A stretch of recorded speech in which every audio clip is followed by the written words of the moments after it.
Uncensored, no holds barred talk. 24 hours a day, 7 days a week. This is Global Reality Radio Network.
To another live edition of the Global Reality right here on the Global Reality Radio Network. I'm your host, Josh Reeves. Thank you for being with us here tonight for another late night Moonbat edition of the broadcast. And I tell you, I had reservations about whether or not I was going to do a show today or tonight or period, just because, well, there was just a real definite lack of material. So, but because there were so many people hanging out tonight and so many people in the chat room looking for a live show, I decided I would do a live show anyway and just cover the stuff that I do have. And then the remainder of the broadcast, we will read out of the book. This was a request by one of our listeners, Nick, aka Black Sheep Radio. He's been a long-time listener and who was a fellow radio host at one point. And he had a request a while back that I read the book, The Gods of Eden by William Bramley. Now, this is a very long book, close to 500 pages. The reading of this could take months to do on air. But I thought, hey, fuck it. We'll read it and we'll start it and we'll, break it up during different broadcasts. We've done this before in the past with various different books, and it's been a huge success, so we'll start doing that again. This is a great book that goes through a whole bunch of stuff from extraterrestrial Anunnaki type stuff and on into the stuff with the money and the secret societies, and it just has a lot of info in it. So we'll start reading that and go through that on the air as well. So thanks so much to everybody out there for tuning in and being with us tonight. Love to have questions and comments from you as well at the email, as per usual. globalrealityshow@gmail.com. That's globalrealityshow@gmail.com. If you have questions, if you have thoughts, things that you'd like to hear me discuss and talk about, I don't always have the crystal ball available to know exactly what it is you want to talk about or you want to hear about. So I'm always interested in that. You know what I mean? Because I know you tune into my show to hear what I'm going to talk about, but oftentimes, there's certain things I may not cover if I don't feel they're important, but just because I don't feel they're important doesn't mean they're not important to you. So most definitely shoot emails over at globalrealityshow@gmail.com. I'm there 24 hours a day. If I don't answer you personally, don't take it personally and think that I hadn't read your email or something, because I most certainly have. I always read everything that I get in, but I oftentimes don't always have a chance to answer back to everybody personally. So what I do is I try to do my best to read that kind of stuff here on the air. And it's always really fun when we do that. So there you go. globalrealityshow@gmail.com. My web address for this show, for our website, where everything that we do is available there. Global Reality Show. It's theglobalreality.com, www.theglobalreality.com. And I have in my hot little hands here some very super duper limited edition Global Reality bumper stickers. And I'll tell you what, they're already becoming hot. Everybody's already wanting mass amounts of these. And they're actually, I can't give out mass amounts of them because they're not cheap. They're very expensive. Actually, the cheapest I could get them at was $1 a piece, and you have to buy 100 of them to get get them at $1 a piece. So yeah, these cost about $100 for me to have produced, but we'll be sending those out in all of the packages for everybody who has and continues to pre-order their copies of The Secret Right Volume 2. So everybody that pre-orders those and has pre-ordered them is going to get a nice pre-order package. You're going to get not just the DVD, but you're going to get a lot of extras. So that'll definitely be part of it. But nonetheless, yeah, they're really nice too. They're really good stickers. I'll tell you what spawned it. I down the block from me, I was coming home last week.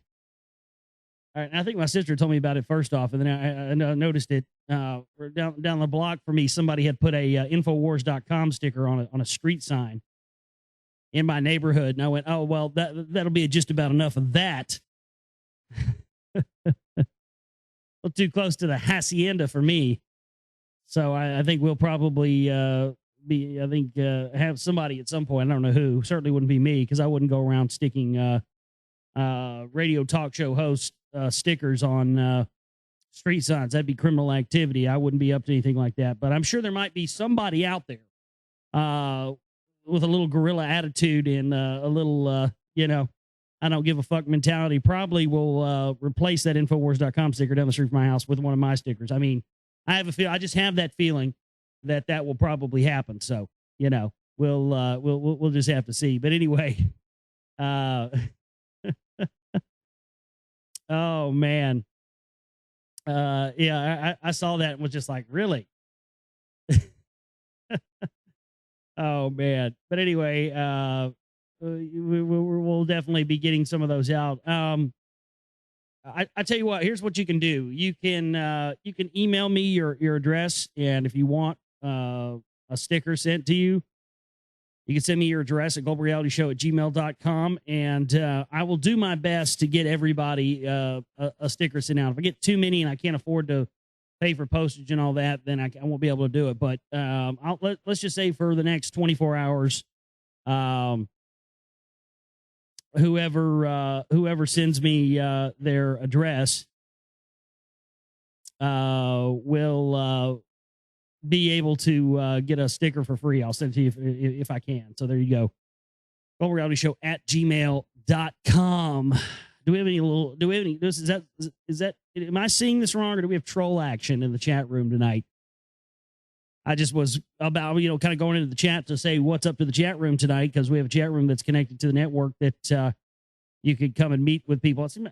I smell distinct. Yeah. It's got an odor to it. It smells a little bit like, old bullhorn sweat. And I don't know. I kind of smelled a distinct hint of troll meat, canned troll meat. $19.95 right now at Infowars.com, by the way. Ted's got a great deal for you. Right alert, folks.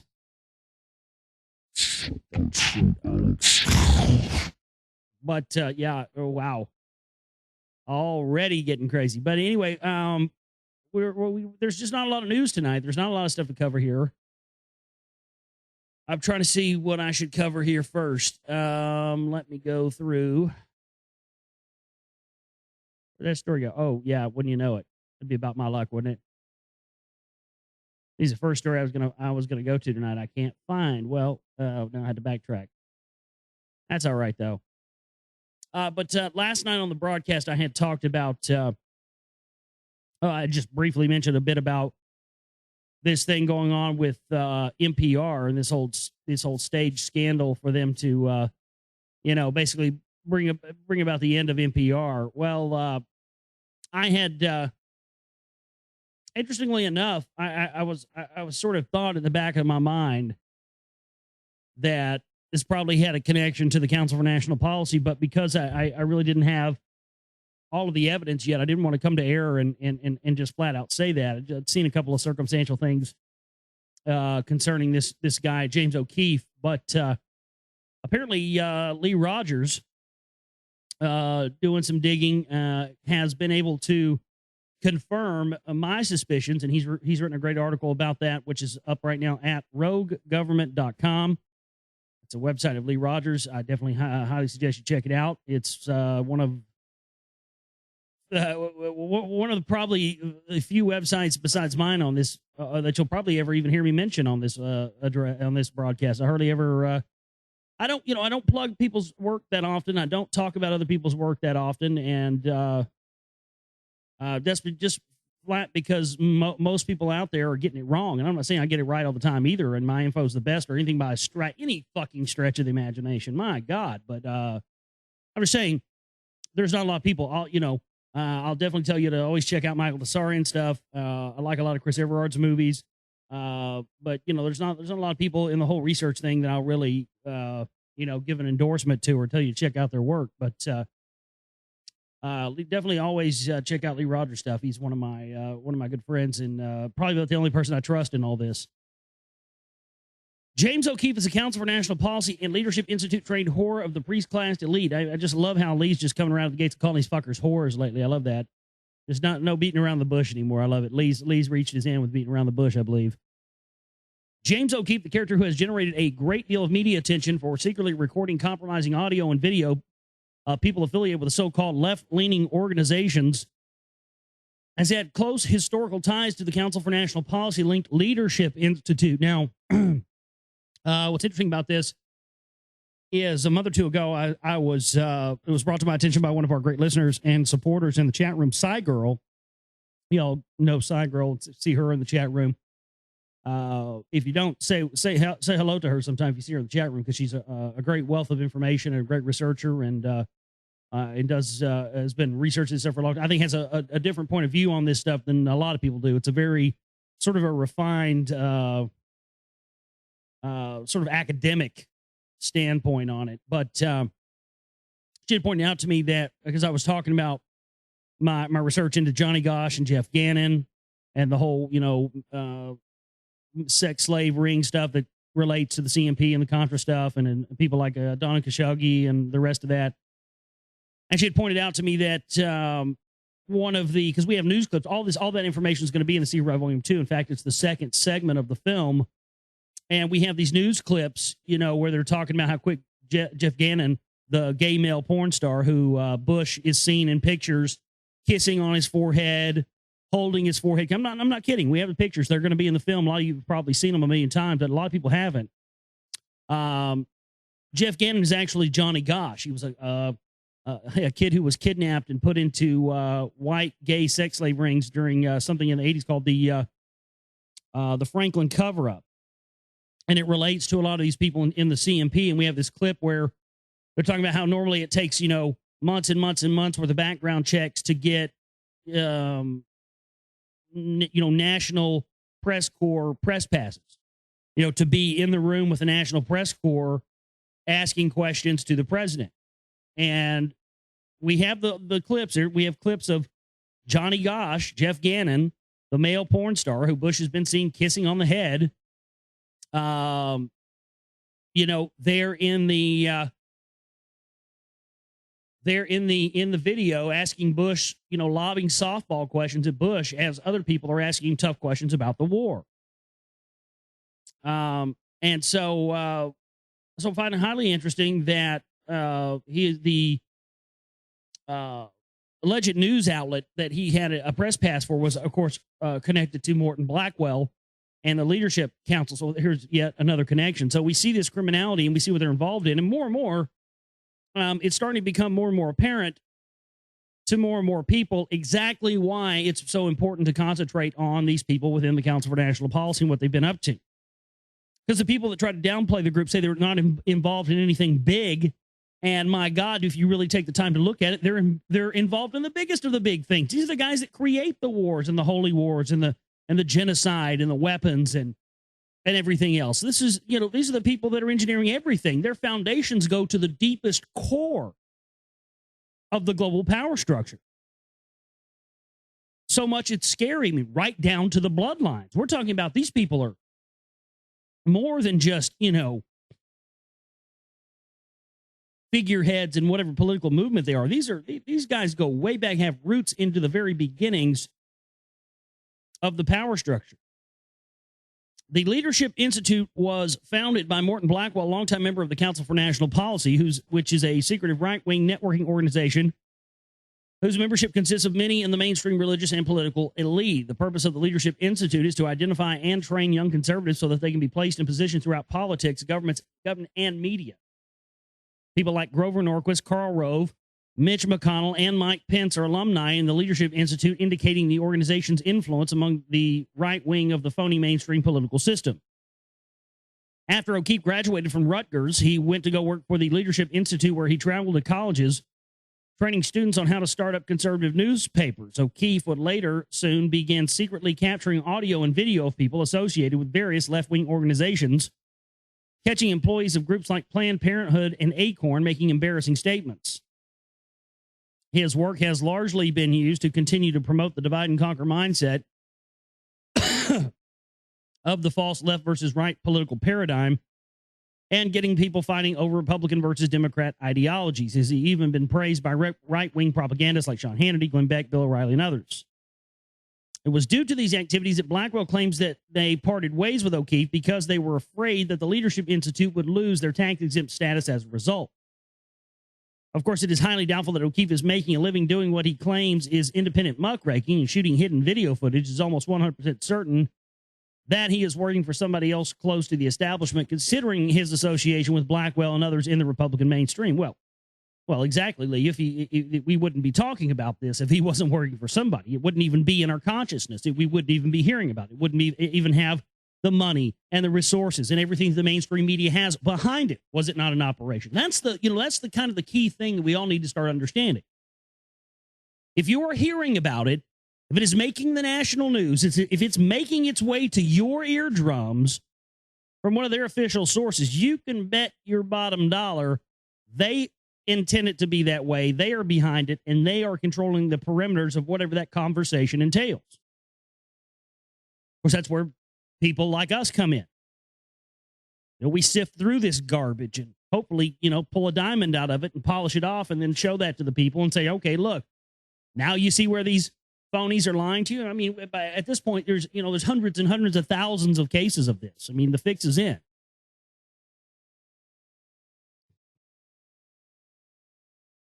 O'Keefe's videos will not be covered as extensively as they have been on major media outlets over the past several years.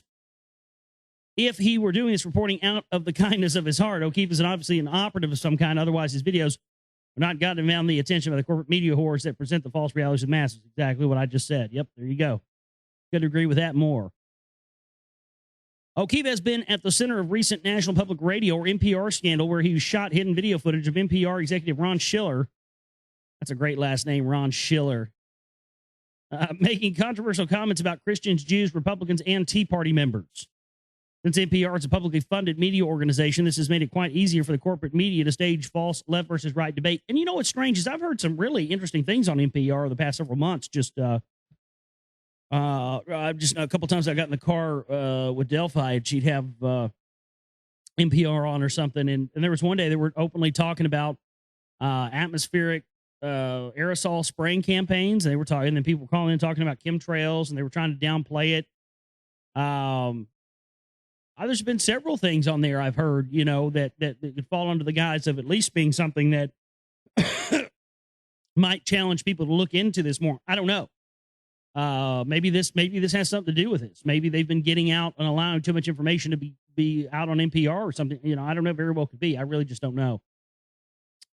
Since NPR is a publicly funded media organization, this has made it quite easy for the corporate media to stage a false left versus right debate with the story. What's really odd about this whole situation is that Schiller was getting ready to leave NPR in order to take a position at the Aspen Institute. Oh, Jesus Christ. Really? I didn't know that. My God, the Aspen Institute. I can go on all day about the Aspen Institute. That's one of the key. My God, that's serious priest class shit right there. The Aspen Institute have been heavily involved in mind control. The late singer-songwriter John Denver was affiliated with the Aspen Group quite a bit. He was some sort of, I don't know, he was killed for some reason, and his mother claimed that he was like the Messiah or like the reincarnation of Jesus or some crazy shit like that. But yeah, those fucking Aspen Institute guys are fucked up. Type if you go to a search engine when you get time, maybe save it for later. Type Aspen Institute, Bob Denver into the search engine, or Aspen Institute CMP, or Aspen Institute Council for National Policy, ASP and the Aspen Institute. Oh man, yeah, that's a big time group, and they're very much involved with the Council for National Policy. A lot of the groups that have been funding the CMP for years, like the Coors Foundation. Yeah, that's pretty unbelievable. Among the board of trustees of the Aspen Institute is David Koch, who was a huge supporter of Tea Party related causes. This raises questions about the entire NPR scandal being staged for the purposes of public consumption. The timing of this footage coming out just as Schiller was getting ready to leave NPR for a group that has affiliations with Tea Party funder David H. Koch is another indication of this event was completely staged. O'Keefe claims that he has additional footage, which he has yet to release, which means he can count on this circus surrounding NPR, Schiller, and O'Keefe to go on for quite some time. Last year, news outlets reported a failed attempt by O'Keefe to lure CNN correspondent Abby Boudreaux with a boat that is said to have been filled with sex devices. On the boat, O'Keefe planned to make sexually suggestive comments towards her while everything was being filmed secretly. It was an obvious attempt by O'Keefe to try and shoot what could have been a potentially embarrassing video footage of her. This type of encounter indicates clearly that O'Keefe is some sort of deranged pervert. Well, now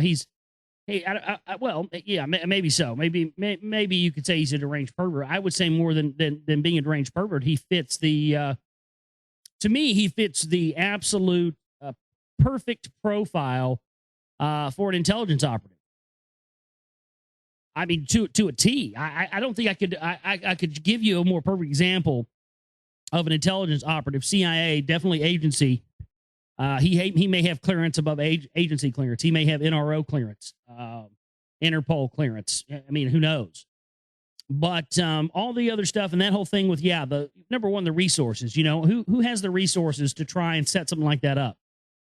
Well, the intelligence community certainly does. Your average person, I mean, who has the resources, to get a boat and fill a boat up with sex toys and then try to, lure some CNN reporter there? Abby Boudreaux, is she hot? Let me look her up real quick. I don't know anything about this person, but you know what I mean? Really, who has the Abby Boudreaux? Yeah, she's pretty hot, actually. Damn. Yeah. That would have made one good video, but no, I mean, that's the whole thing is, he fits the absolute profile of somebody who is an intelligence operative because of that, again, that thing of doing that, trying to set that up. This to me sounds like they're finally, not only, we know, trying to make people further and further lose their faith in corporate media and more get people to become apathetic and not care about what's going on. That's really more than anything. That's why this stuff continues to be more ridiculous every day, is because they want to just hit people over the head and it becomes sensory overload. And your average person just says, fuck it, man. I mean, every time I turn on the TV, all I hear is negativity and death and violence. And I just don't want to hear any of that shit, And, I can't say that I blame somebody for saying that for 1 second. The problem with it is that it's by design. The problem with it is that that's exactly the response that they want. They want us to become apathetic. They want us to just say, fuck it, I don't even want to hear that. And again, who could blame anybody? I felt that way. I certainly had that attitude in the past when I wasn't as informed about things as I am now. Because when I was 19, 20 years old, I wanted to fuck and get fucked up. And that was pretty much it. Now, I didn't really care. Now, I learned about conspiracies and learned about, the New World Order and all that stuff when I was 16, 17 years old. But man, when I was 19, 20, I was playing in bands and I was young. I mean, I wanted to fuck and I wanted to get fucked up and I wanted to play music and I didn't want to talk about politics or, any of this horse shit. I would just, fuck it. Who cares? I don't give a fuck about it. I'm just going to let it, I'm just going to let it ride. It doesn't affect me, you know? And then of course, you know, you grow up a little bit and then, you do like I did, you know, you get a real job working for a software company. I was making good bank, you know, and then 9/11 happened. They fired us, hired us all back at you know, $4 or $5 less than we were making, and then later just shipped all our jobs over to India. And I just said, you know, after that, because I was really, really, really on the cusp of just had some new spiritual breakthroughs, and I'd read some very interesting new books that had gotten me turned more on into consciousness and spirituality. I just read Strassman's DMT book had just come out. I'd read that. You know, I started getting into different you know, type of ideologies and stuff. So at that point, I was like, well, you know, I've put this on long enough. Now this has affected me and hit me right where I live. So now it's time for me to start doing something about it. And you know, of course, that took me from 2002 or whatever, 2003 till 2007 to get anything going. And you know, but it was worth it. It was worth getting it to me, getting me to where I am now. But you know, it's just amazing to me that people they fall into these apathy traps. And like I said, you know, I was that way, but we have to be very careful of that. And I think that that's what you know, the role of the stuff thing like what I do here, the radio show and the films and stuff is to show people that, you know, look, man, it's okay to be informed about things. You know, you don't have to give it your energy. Just be informed about it. The problem is that because the things that people see and our emotions, we're so limited by our emotions. You know, they give us a very limited spectrum of what our emotions can be defined by. And so when people see something horrible in the genocide and stuff on TV, it affects them personally. And because it affects them personally and they feel helpless and paralyzed by it, they just want to ignore it. And again, I cannot stress to you enough how just dangerous that is, and because that's exactly what they want us to be. Unplugged, apathetic, not caring, plug into the Matrix, plug into World of Warcraft, you know, plug into the social networking sites, just, you know, whatever, plug into drugs, alcohol, whatever it is. Any endless distraction, video games, movies, whatever else, endless distractions to keep our minds from having to deal with the fact that bloodshed and genocide and murder and all this stuff are going on in our names. And just because, you know, we were born in this country, now we are being put in a position to where we're going to be the scapegoats and the Oswalds and the Patsies and the fall guys for the next big move that this global power structure wants to make. They just move the pieces around on the board. We are that current piece. We are the same piece that Nazi Germany was before the end of World War II. That is us right now. And they're going to do all this stuff in our name, and they're going to claim this is what we wanted, and they're going to kill millions of people. And God damn it, I'm here to tell them, and you should be here to tell them as well, that they're not going to do this in our name. And that's the whole thing, you know. If they would just let us leave, can we just go somewhere to some other country where none of this happens? Will you just let us freely leave? But they won't, you see. They won't do that. And you can't escape it anymore. I mean, there are places around the world you can go where I think are quote-unquote safe zones, but you have a choice. You either face this stuff, find out what you can about it, and then do your best to show the people why they need to care about it as well. Or you can just ignore it, stick your head in the sand like an ostrich, and go about your business. But I promise you, one day, something in your life is going to be affected by this stuff, and you're going to wish you had been paying attention along with the rest of us a long time ago. And if you think you will never be affected by this stuff, I promise you, you will be. In some way, shape, or form, this reaches down into the lives of every man, woman, and child on this planet. Believe me, if I thought there was any way that I could get out of this affecting all of our lives, I would have gone and done something else. I still wouldn't be doing this a long time ago. You know what I mean?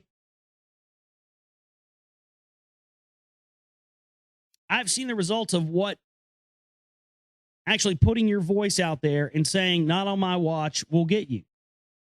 And yes, it gets you. I mean, I'm hated by more people in the world than I probably thought I would ever be hated by, but they only hate me because I speak the truth.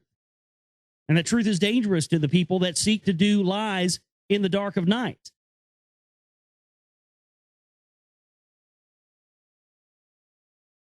And, somebody's got to try, right? Somebody's got to stand up.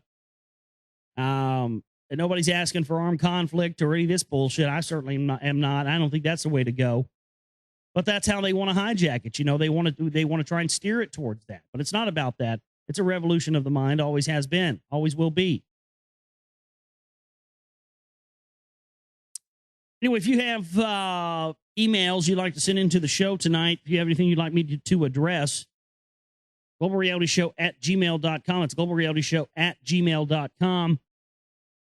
And I will do my best to address any questions, comments you might have here tonight on the show. And we don't have any right now, but maybe we'll get some in. We don't have a lot of news tonight to cover. Got a few stories, and we're also going to be doing some reading tonight from William Bramley's The Gods of Eden. That was by request from one of our listeners, so we'll definitely be getting into that tonight as well. I hope you got your coffee. If you don't, make another pot, because it's going to get Moonbatty here for you tonight on the Global Reality Late Night Moonbat Edition. All right, back here with you on the Global Reality, right here on the Global Reality Radio Network. I'm your host, Josh Reeves. Thank you for being with us here tonight for the broadcast. And we got more things to talk about with you here tonight on this late night edition. Thanks for staying up with us late. And I've been getting more emails and stuff. People asking. People just can't seem to wrap their minds around the fact I do the show when I want to do it. I know it's not convenient for you.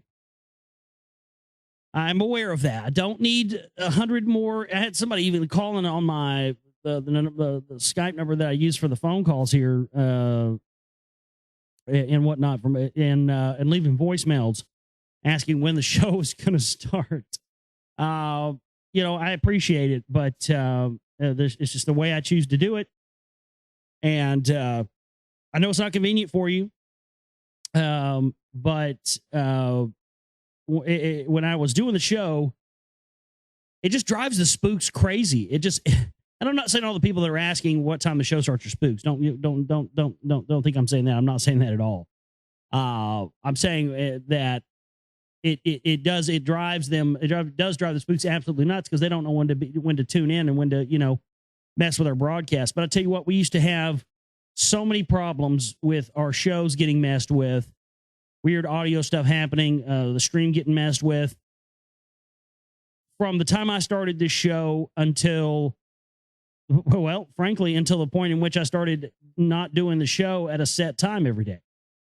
Funny how that works, isn't it? And then, of course, as soon as I started doing that, I started noticing, anons and people with weird IPs coming into the chat room and, demanding that the show start at a certain time every day.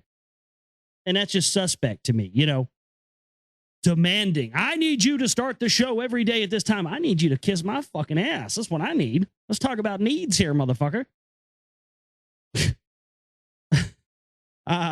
We'll talk about what I need. And what I need is you to kiss my fucking ass. That's neither here nor there. But, man. It's just it's crazy, but yeah, they've been just really, really up in arms about it. But I've been getting a lot of people have been complaining. They want to know, they're mad because the show's not live at a certain time, and I'm sorry, but for my sanity and for me to be able to be more productive on working on the films and other things like that, I just have to do it this way. So. But I do appreciate everybody tuning in nonetheless. And maybe just, listen to the,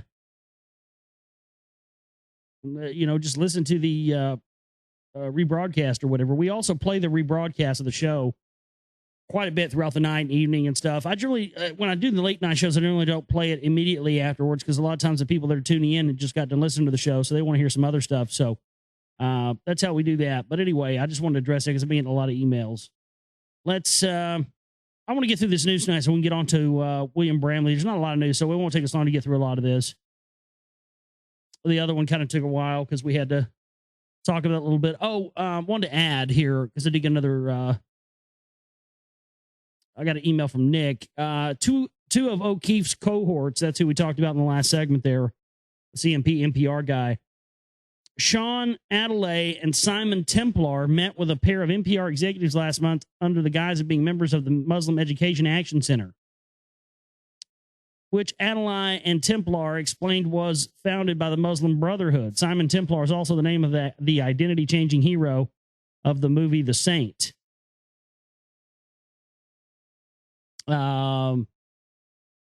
Happy you caught the Aspen connection. Think my IP might be messed up in the chat. I can see the chat, but nobody sees to see my typing. Oh, fuck. So Nick got blocked too? Oh, geez. Man, it's really fucking pissing me off. We've had two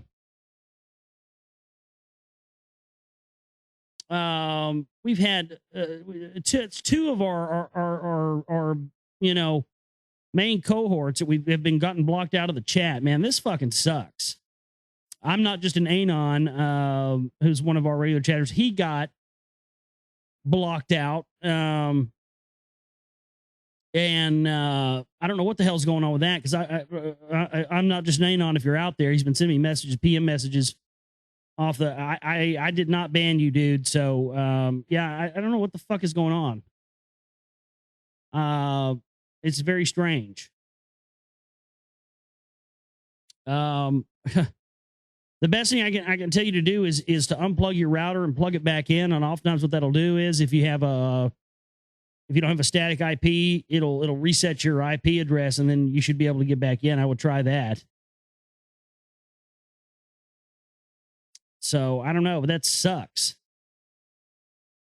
So Nick can't get in. I'm not just needing on get in. We've had other people who've had that problem and been able to get back in.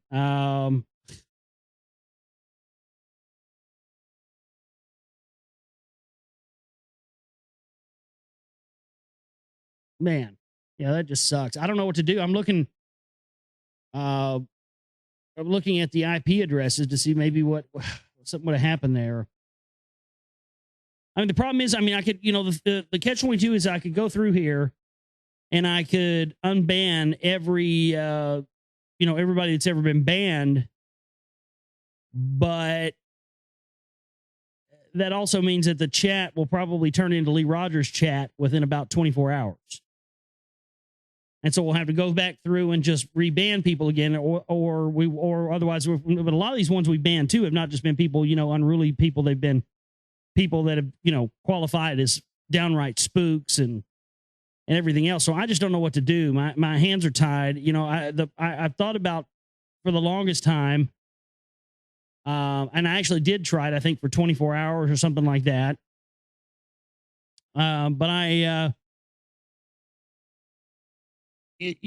was going to do away with the chat, and I tried it, but I like it. And not only that, it's our community. And, why should I have to get rid of our community? Just because look, this is where we like to hang out and talk about things and have people that are like mind, that can get along and have a conversation about stuff. That's why we like to hang out here. And when, you got these ass clowns that want to come in and just be, they come in and they piss all over your fucking house. They throw shit all over your walls. They call you everything but a motherfucker. And then they want to try and turn it around on you and holler free speech when you ban their sorry asses for coming in your house and shitting all over the place. And I don't know where the fuck these motherfuckers were raised. They obviously they weren't raised in the South like I was. But that's not how you treat people. You don't come into somebody's house, destroy all their shit, call them every fucking name in the book, and then go, oh, well, how come you want me to stop? What, you don't like me coming in your house and calling you names? Well, how dare you? You're anti-First Amendment because you don't like me coming into your house and calling you names. It's bullshit. I know it's an inconvenience and it sucks. I would just say try to renew your IP address. If you can do that, if you renew your IP address, it should let you back in. maybe if you get your IP address, this is another thing you can try. I don't know if you can find out what your own IP address is, but if you can find out what your own IP address is and you email it to me, I can then go into the banned IPs that I have for the chat and compare them and see if they're in close to the range that your IP is in, and then make a determination if that's somebody I want to unban in order to have your IP unbanned as well. We could do that. So if you've had those problems, try that. Email me, globalrealityshow@gmail.com. I apologize, but it's just, it's one of those things. It's really out of my hands. I don't control Chatango. And the other flip side of it is I looked into getting like our own chat. God damn, that shit's expensive. That shit is fucking expensive, man. It's like, I don't know how much it is. A few $100s a month where I could get our own server and our own chat on its own server with everybody would have secure logins.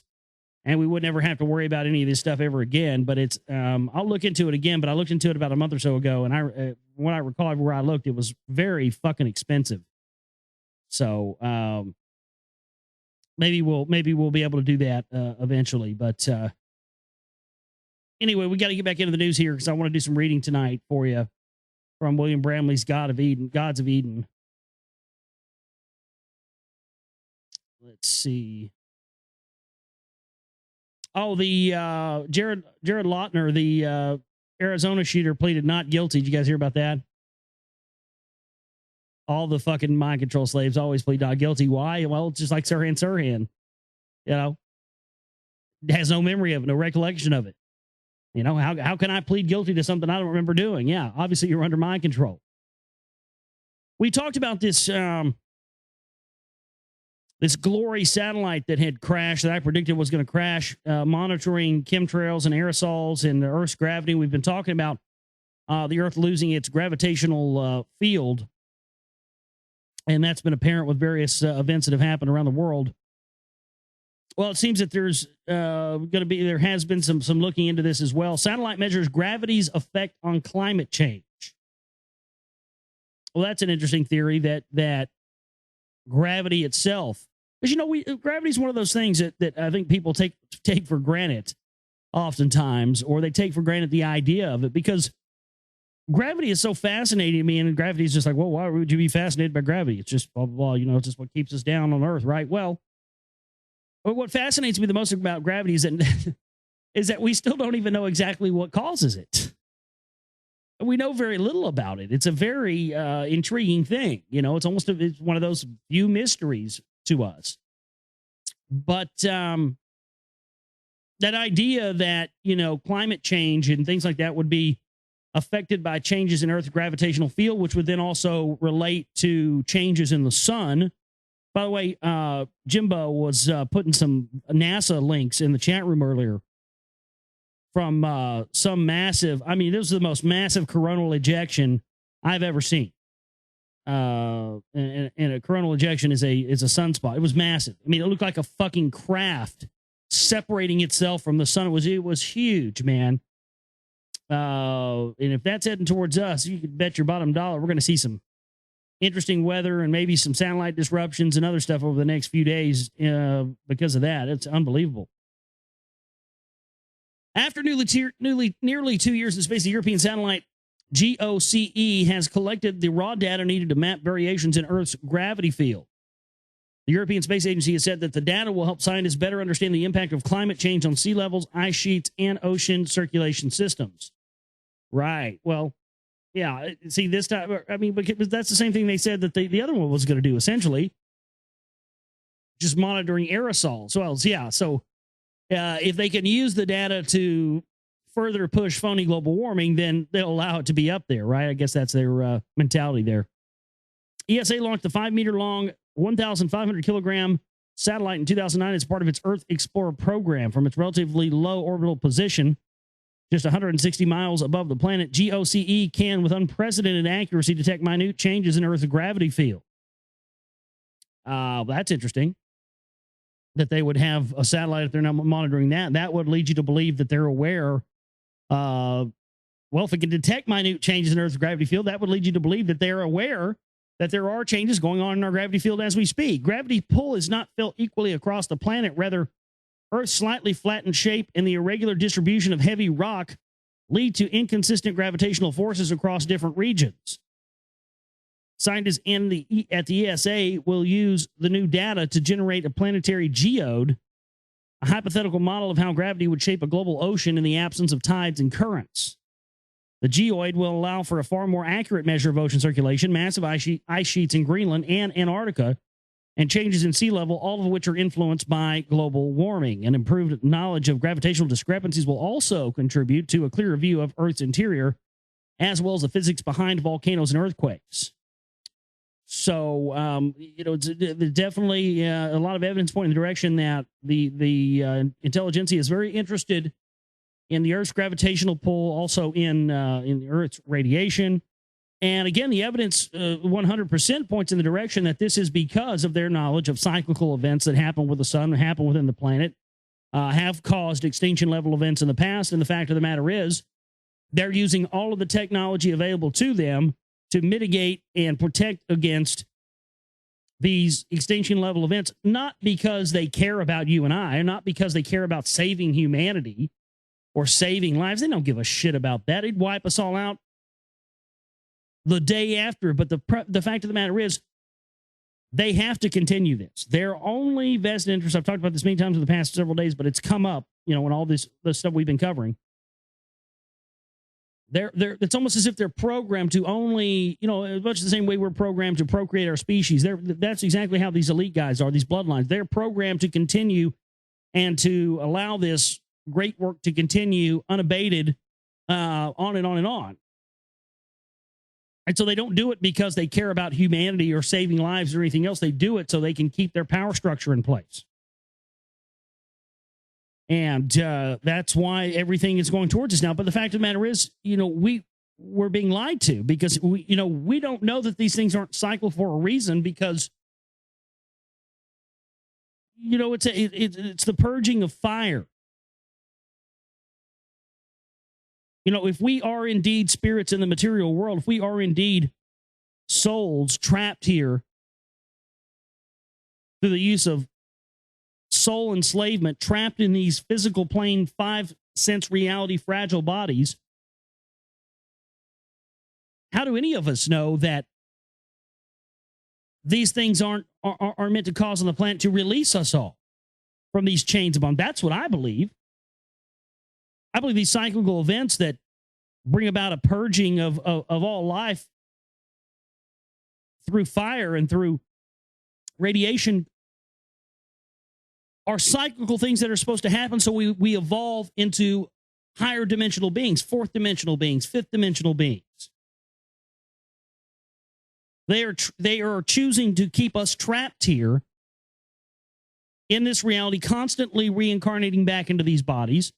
Meanwhile, when in their secret societies like the Rosicrucians and the Freemasons, they are going and learning in secret how to transcend that.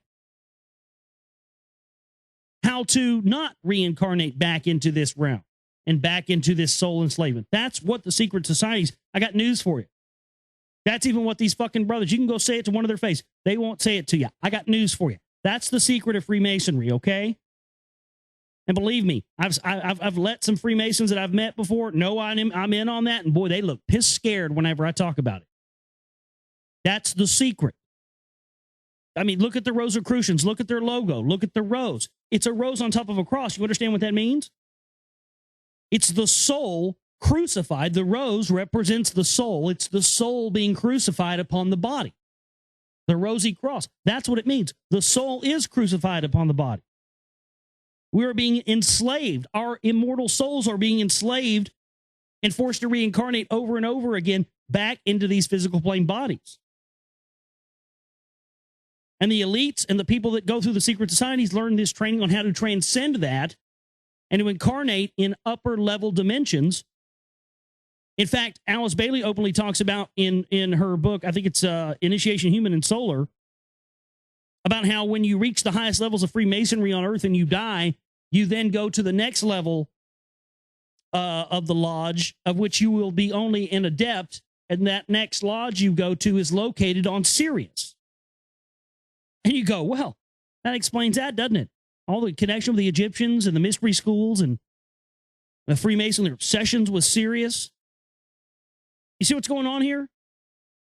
That's what they're holding from us.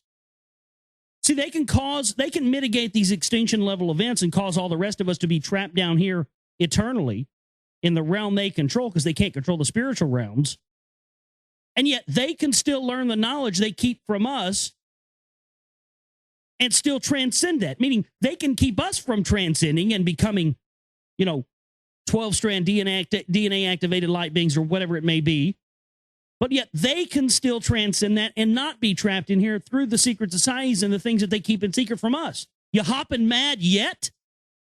I mean, because what I just told you should make you more hopping mad than, ass clowns screaming about FEMA camps and, rabid pit bulls going to rape your wife or whatever. I mean, goodness, folks.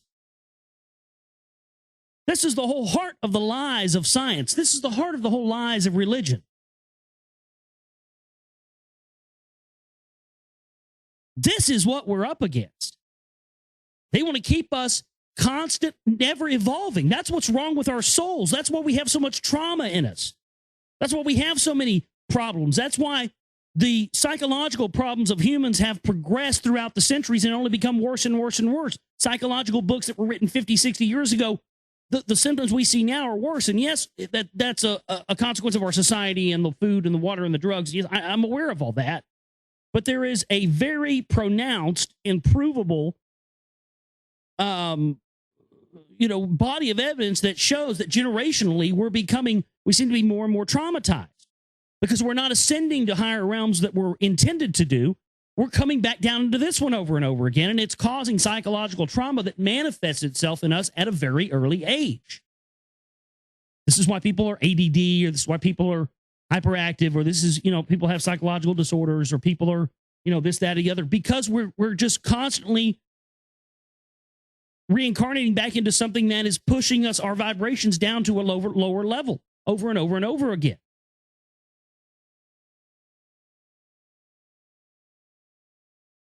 And yet, they learn how to transcend it. No, well, not anymore. Not anymore, because we are going to take this knowledge to the people. The knowledge of how to transcend the death of the physical body, is no longer going to be anything that's going to be kept within the halls of the secret societies. And the fact of the matter is, it's all out there if you go look for it. You don't have to infiltrate or go be one of these ass clowns. I can't tell you how many people I've heard who used to be radio hosts and stuff. Oh, now, yeah, they're going to join the Freemasons. Well, go on. If you're that much of a joiner that you have to have your beliefs reinforced by the group, then go on. You need it. But you don't need it. To me, that's the fight. To me, that's the whole thing. To me, us learning this knowledge that has been kept from us, that they've kept within the secret societies, is to me how we defeat them. And even being aware of what I just told you, even being aware of the fact that they keep us in this soul enslavement while allowing themselves and the people they consider to be worthy of this ascend up into higher realms. That right there, to me, is their linchpin. And that's the problem they've had, because the ones that seeded life on this planet were not slaves. They made us with their DNA. But where it backfired was that, well, they weren't enslaved. They were princes. They weren't people that had ever been enslaved. And so when they attempted to make a slave race out of humans using some of their DNA, it backfired on them. They ordered us all killed. But of course, Enki, who had compassion, is said to have saved us. And this is where all the messianic stories come from. It's originally from Enki, all of them.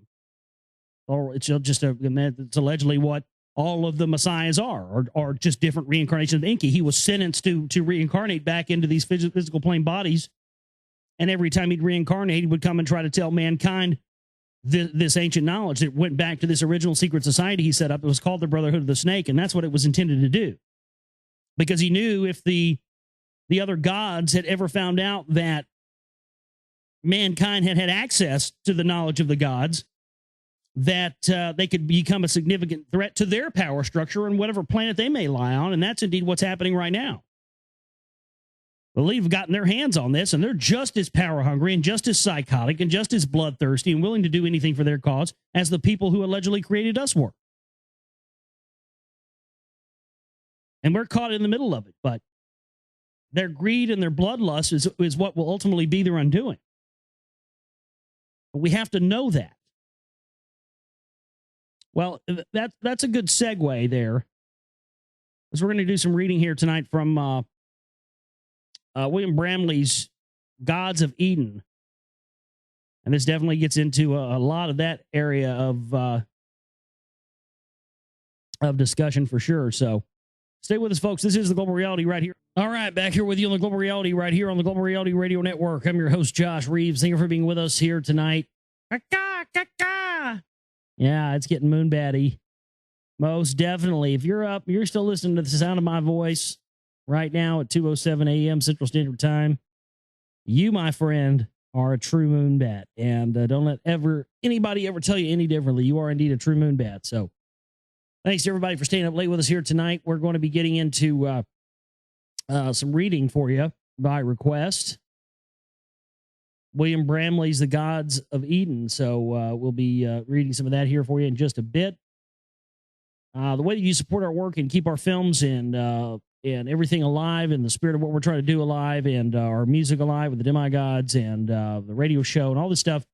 We don't have ads, and I don't bring on sponsors. I'm not forced in a position to where I have to try to get you, the listener, to buy products. Oh man, I can't tell you how much I appreciate all of you out there that donate and keep that from us from ever having to be that way. I can't tell you guys enough. My goodness. Could you imagine? I mean, you guys know me. Could you imagine me having to fucking get up here and I just couldn't do it, man. There's no way I can fucking do that. I can't fucking try to sell somebody some shit that I know they fucking don't need. And the problem is that, you know, the fact of the matter is there's so many snake oil hucksters out there. And I've talked about this before. I had the problem in the past that, you know, even if I did find what I thought was something legitimate, you know, like a legitimate thing that we could have as a sponsor here or sell, the problem is most people wouldn't buy it anyway because they've just been burned so many times by the hucksters out there. So, you know, that's how we do it here. We do it so we don't have to do all that. And it just keeps, you know, that just makes it a lot easier on everybody, I think. Makes it easier on you because you don't have to sit through commercials or ads or anything else. And it makes it easier on me because I don't have to get up here and try to fucking act like I'm enthused about, you know, listen to Joe Patriot try to sell you his, you know, lawn clippings he ground up and put into a you know, super stay hard Patriot pill pack, you know, or whatever it is, magical potions and fucking all that shit, salves and creams and magical energy drinks and magical water filters which don't get out fluoride. I mean, you know, I frankly just don't have time for that. There has been some things, some people out there that I've thought about trying to get to some sponsorship with, some local stuff, especially. There's a local shop here in the area that sells crystals and you know, stuff for magic items and stuff like that. My sister goes there. We go there and get you know, get crystals and stuff sometimes, but that's a very cool place. That's something like that. I definitely would have them. I would definitely have them for a sponsor if they wanted to do something sometime. I talked to the owner the other day. He's really cool.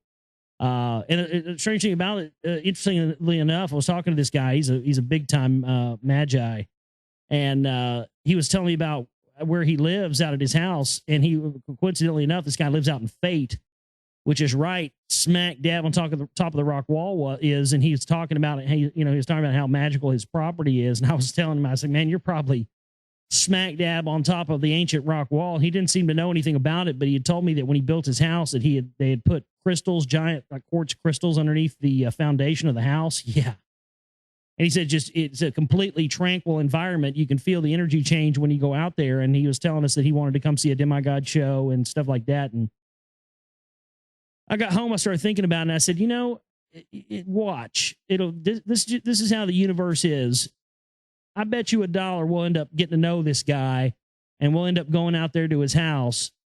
And I bet you $1 to donuts, this guy is going to end up probably living smack dab on top of smack dab on top of some of this rock wall function stuff. But anyway, the guy's really cool.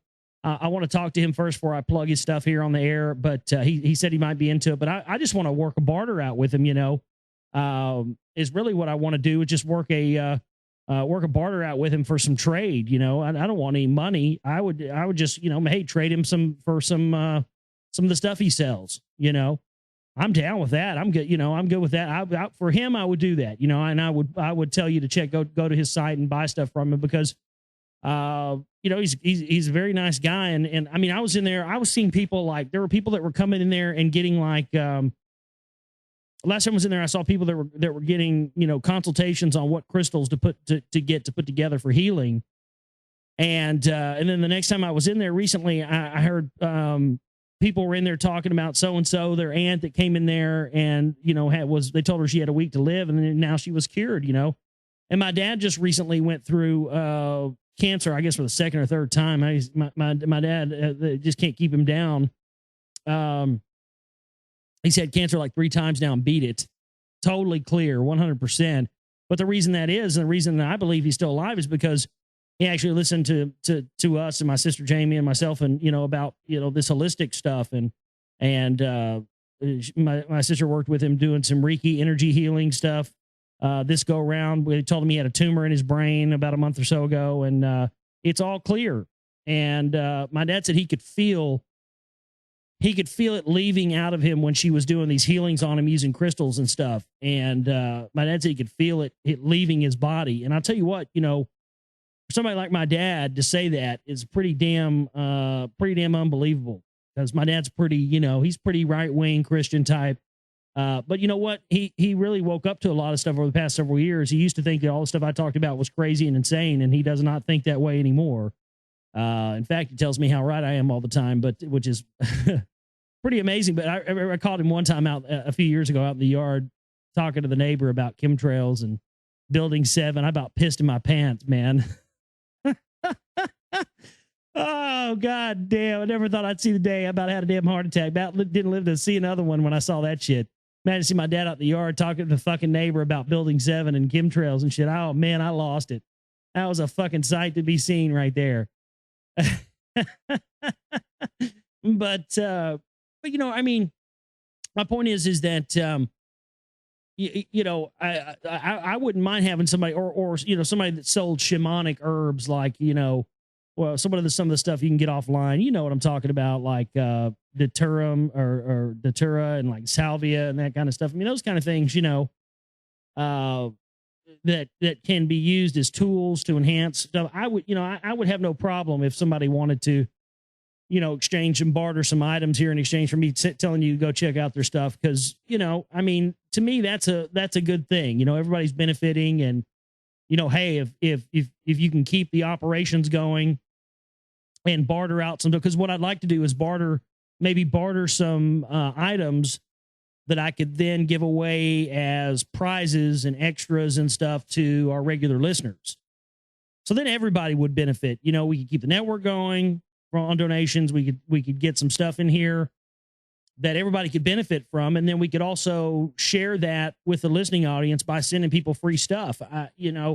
I really want to look into that. And so, if you are somebody out there has businesses like that, or just, hobbies and stuff like that, contact me. We may be able to get a barter thing going. I most certainly would rather, I don't have no problem if you want to barter in exchange for some stuff for me to get up here and say, hey, go check out this person's website, go buy some stuff from them. I like their stuff, as long as we keep everything going, and we've been getting the support that we needed lately. And thank you so much to everybody. Hey, that's that's a good thing. I'm just trying to think outside of the box constantly and trying to think of new things that we can do to make it more interesting and hopefully try to raise the consciousness a little bit and get more things out there. You know, I think if you close yourself off from anything or anything else that, you really can start to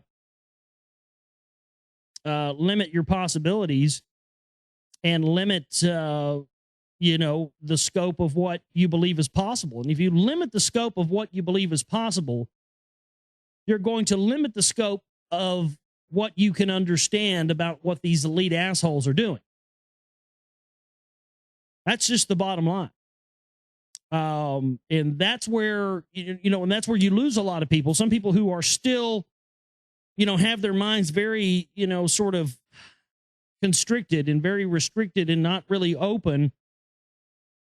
They tend to get to certain levels of information. They just kind of shut down or shut off because, it gets to the point where their belief in what is possible or impossible is still very limited.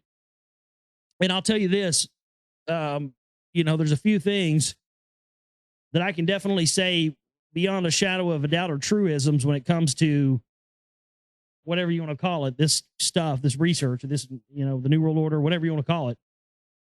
One thing I can say for sure is this, folks, if you can dream it, they probably already got it. And that's something that has been proven to me over and over and over again.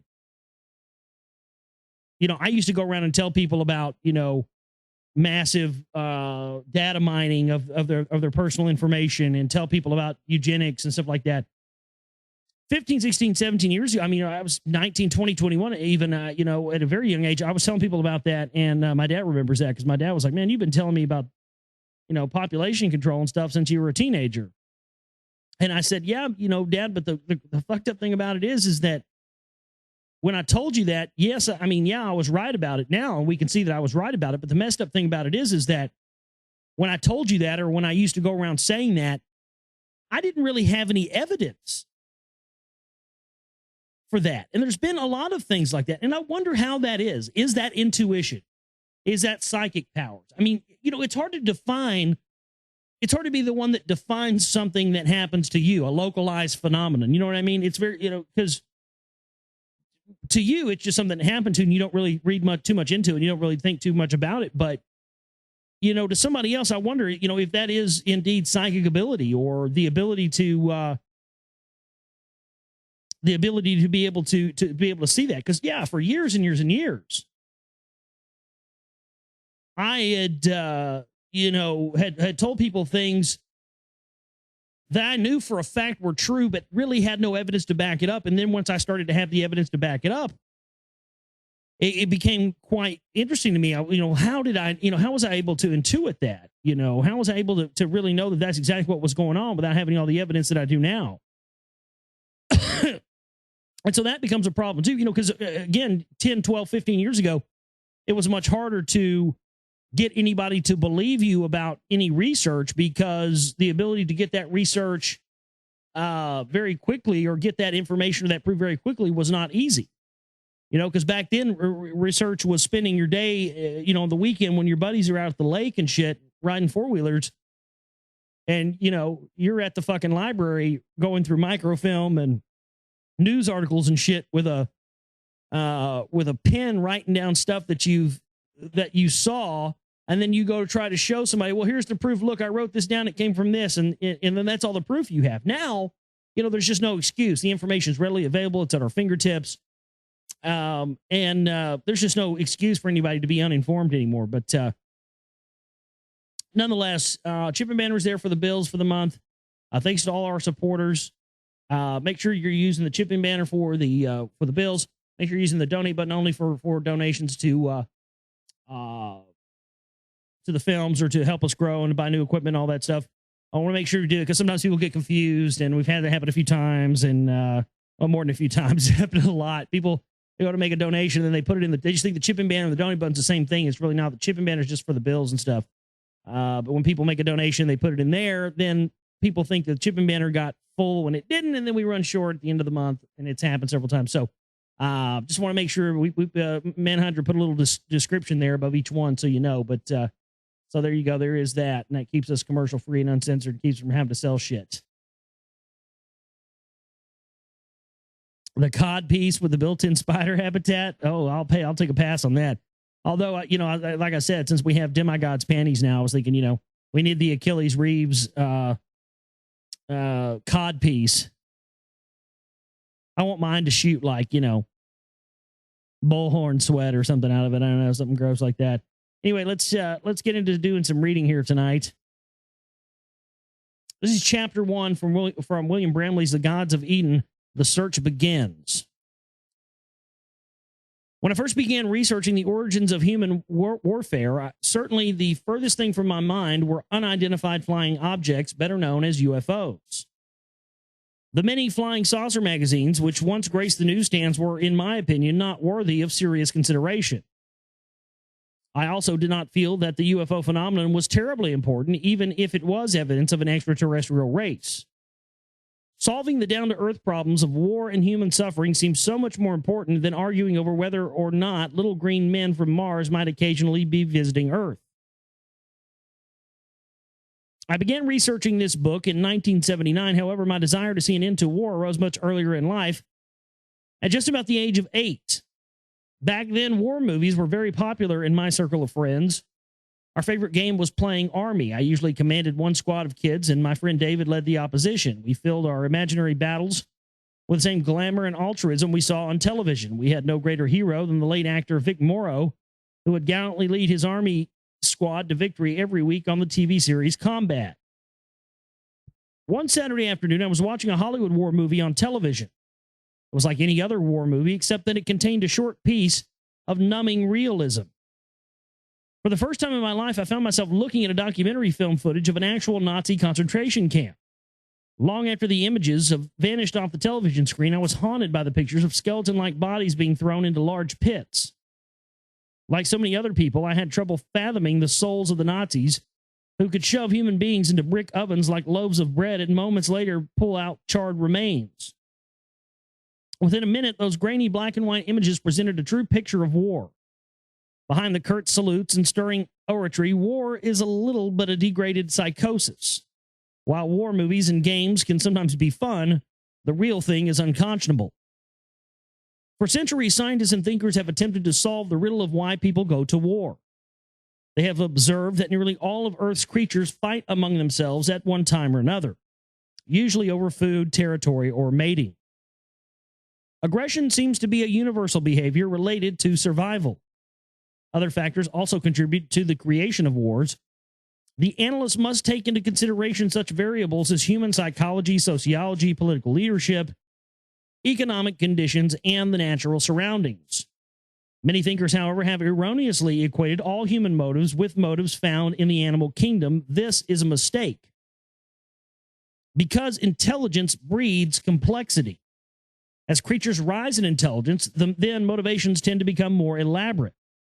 It's easy to understand the mental stimuli in two alley cats squabbling over a scrap of food, but it would be a mistake to attribute a simple state of mind to a terrorist planting a bomb in an airport.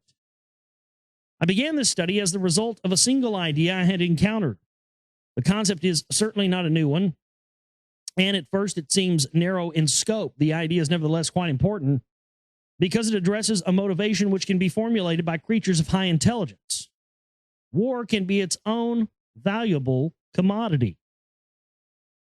The simple existence of violent conflict between groups of people can, in itself, be valuable to someone regardless of the issues over which people are fighting. An obvious example is an armaments manufacturer selling military hardware to warring nations, or a lending institution making loans to governments during wartime. Both can achieve an economic benefit from the mere existence of war, as long as the violence does not directly touch them. The value of war as a commodity exists well beyond monetary gain. War can be an effective tool for maintaining social and political control over a large population. In the 16th century, Italy consisted of numerous independent principalities which were often at war with one another. When a prince conquered a neighboring city, he would sometimes breed internal conflicts among the vanquished citizens. This was an effective way to maintain political control over the people because the endless squabbling prevented the vanquished people from engaging in unified action against the conqueror. That's exactly Exactly what they're doing to us now with the Patriot movement, the teabaggers, and the rest of it. My God, to a T. And you, of course, it comes from Italy, doesn't it?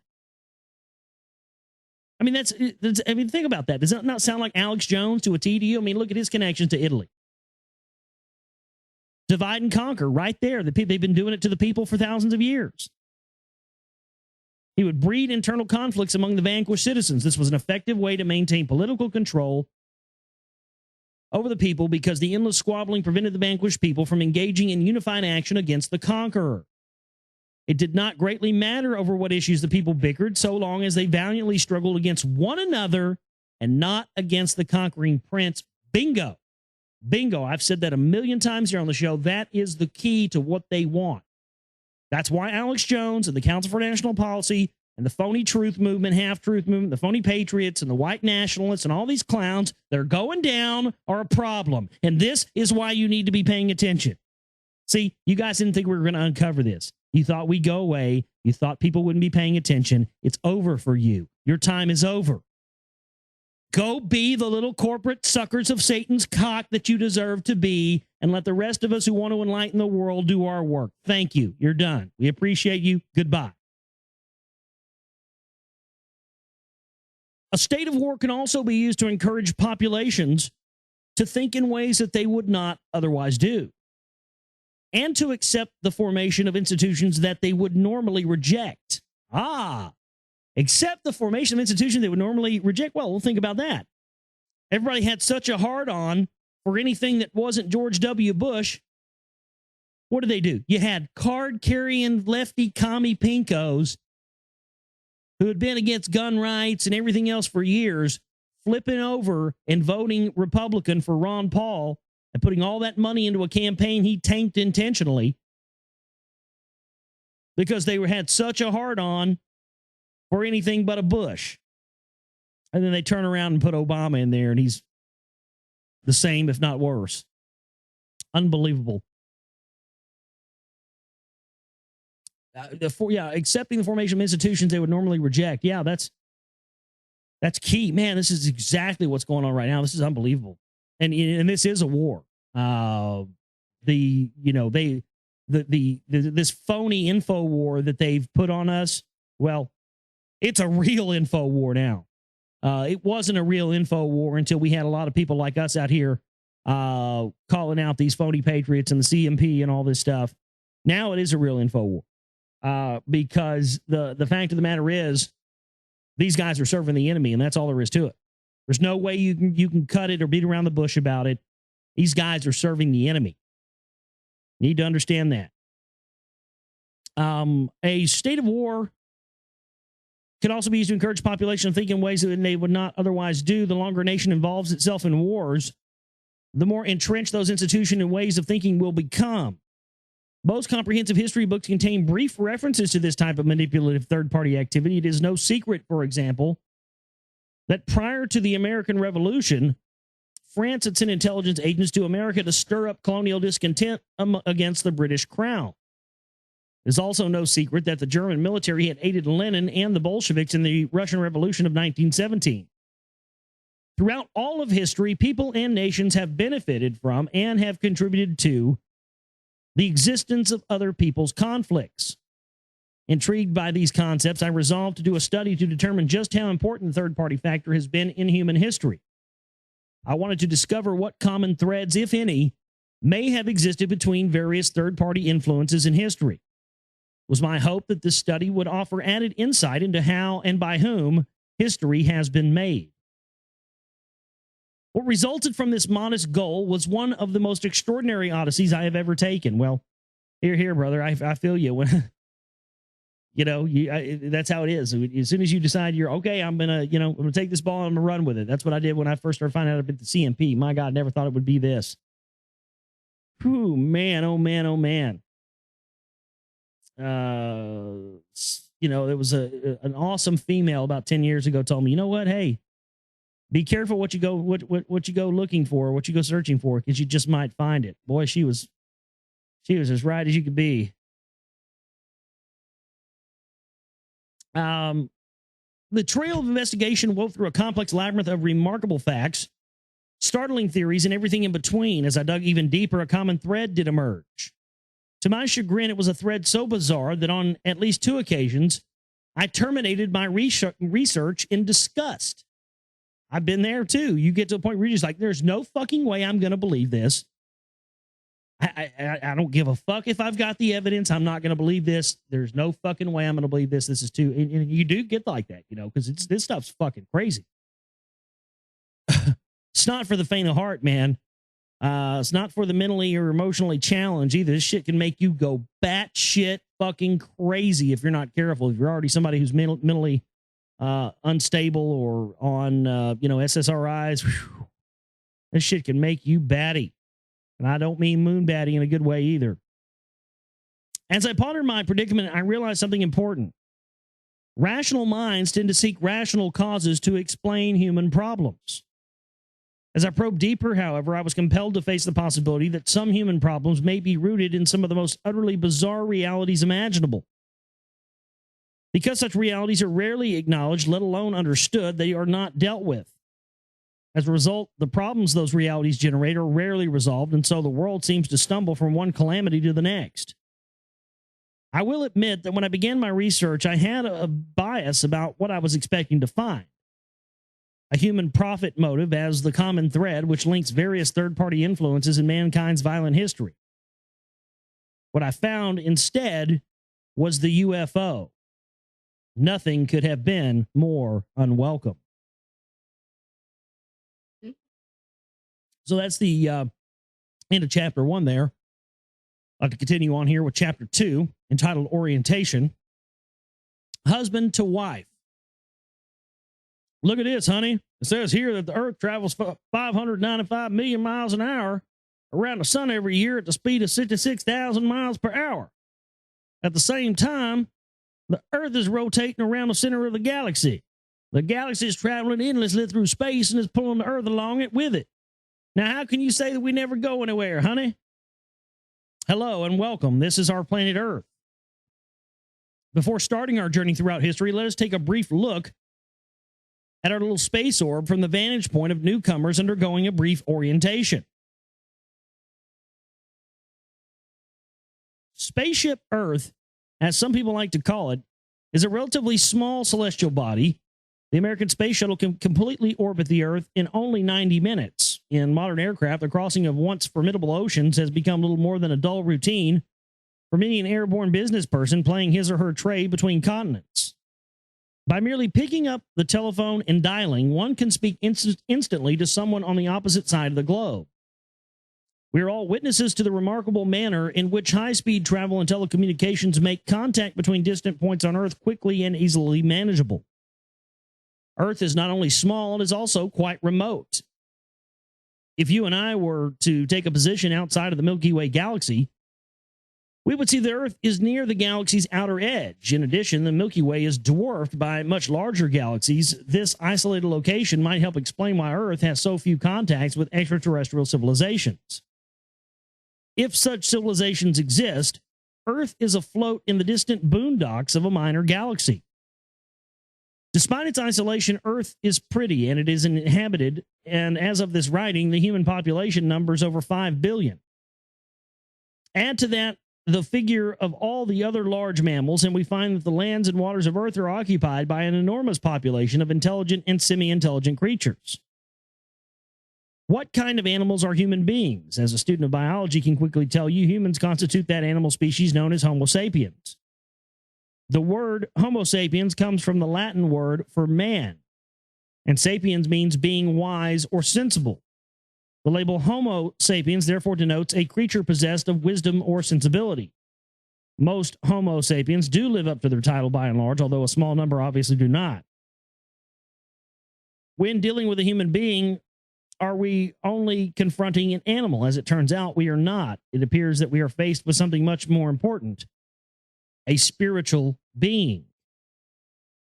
The idea that there is a spiritual reality to life is ageless. Some religions have held the belief for millennia that human bodies are mere puppets animated by spiritual beings. Often accompanying this tenet and doctrines concerning reincarnation or an afterlife In the Christian religion, the word soul has long been used to denote a spiritual entity which survives the death of the physical body. Some people claim that an ancient wisdom about the spirit it had once existed. If such wisdom ever did exist, it long ago became hopelessly bemuddled by countless false ideas, strange mystical beliefs and practices, incomprehensible symbolism, and erroneous scientific teachings. As a result, the subject of the spirit is today almost unstudyable. On top of that, many scholars trained in Western scientific method often reject the idea of a soul entirely, apparently because they cannot put a spirit under a microscope and watch it squiggle or plant electrodes in it and give it a jolt. As good fortune would have it, some breakthroughs on the subject have been made within recent decades. Evidence that every person is a unique spiritual being is strong indeed. Volumes of fascinating testimony have been gathered from people who have undergone so-called near-death experiences, which of course is, DMT, dimethyltryptamine. During such episodes, many people undergo the sensation of leaving their bodies, especially as their bodies approach death. Some psychiatrists argue that this phenomenon is nothing more than a self-protective illusion of the mind. Wrong. We got a nice consolation prize for you, though. Thanks for playing.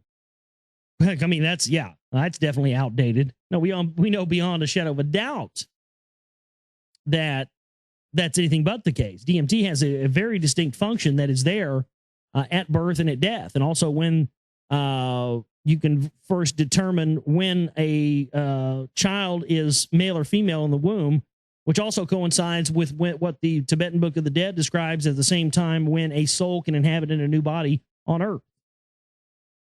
How'd they know that thousands of years ago? Put that in your pipe and smoke it.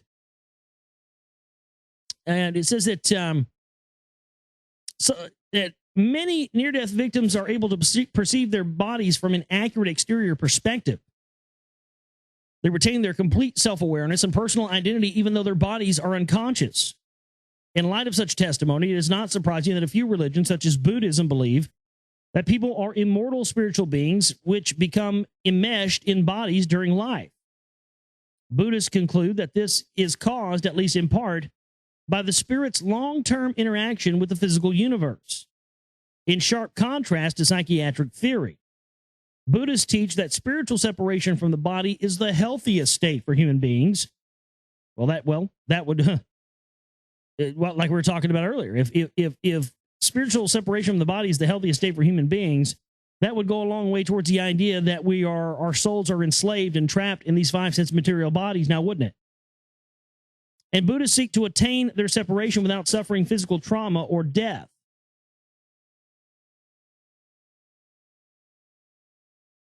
Oh, don't tell me the PDF's going to go tits up on me now. I won't turn the page.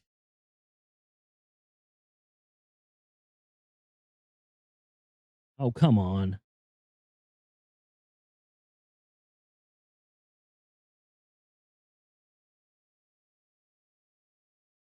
Really? Seriously? Well, let me try this again. I hate when that happens. It just locked up. It wouldn't go to the next page. Let me reopen it here.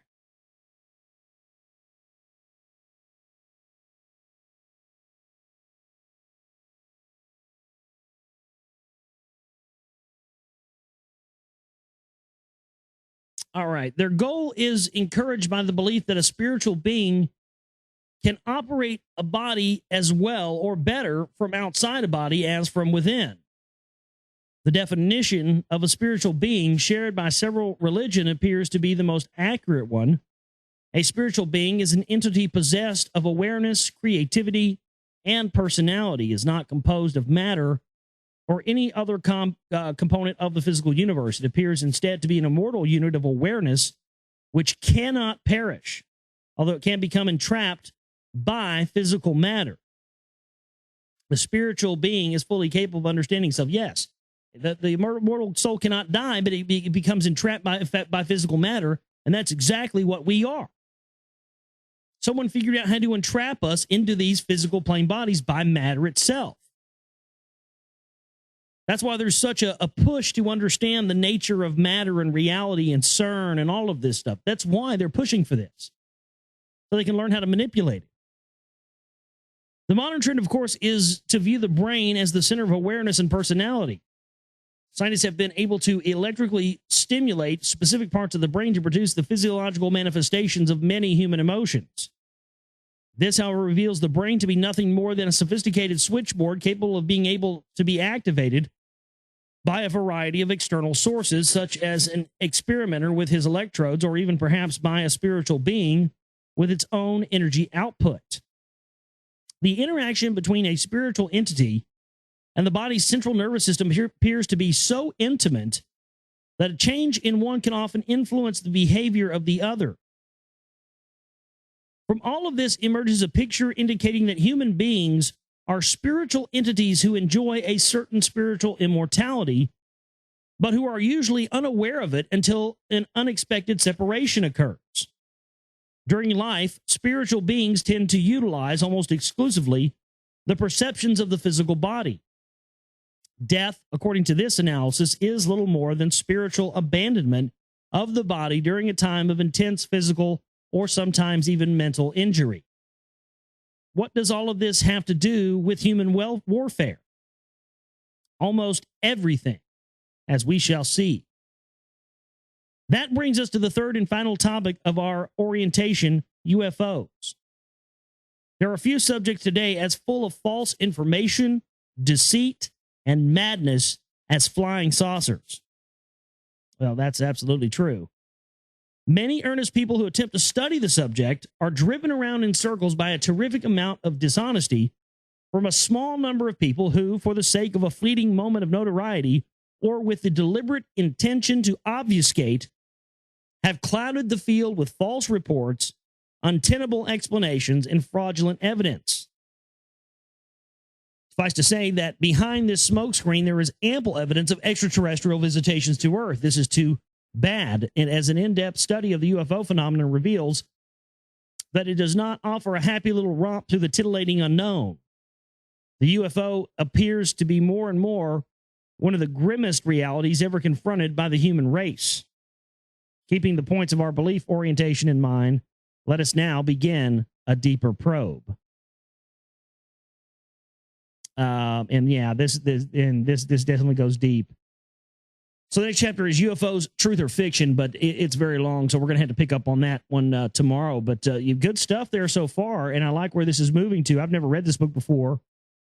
I'm not familiar with William Bramley, whether he was a shill, or I'll probably get 100 emails saying how fucking retarded I am for reading this on air. But you know what? It was one of our listeners, one of our great listeners, and Nick, he requested it, so I'm reading it, and so far I think it's really good, and I add my own stuff into it. But I see where he's going with this, the idea of the spiritual enslavement, spiritual bondage, as I was talking about earlier, having to do with the people that are in charge and the people that are engaging us in wars. I mean, that's where my evidence has taken me. So if this is indeed where he's going with this, and we'll see more about it tomorrow, then yeah, that's definitely right on. But good stuff there. William Bramley's Godspeed, and we'll continue more with that tomorrow. Hey, thanks to everybody for staying up with us tonight, you fucking moonbats. I love each and every one of you. Everybody out there, support our work if you can. Use the donate button there for our films. Help us grow. Help us buy new equipment. Help us to make these films bigger and better and push forward here in 2011. Chip and banner to keep us alive and everything else. My name is Josh Reeves. I love each and every one of you. We'll see you tomorrow for the broadcast. You moonbats, have a good one. Take care.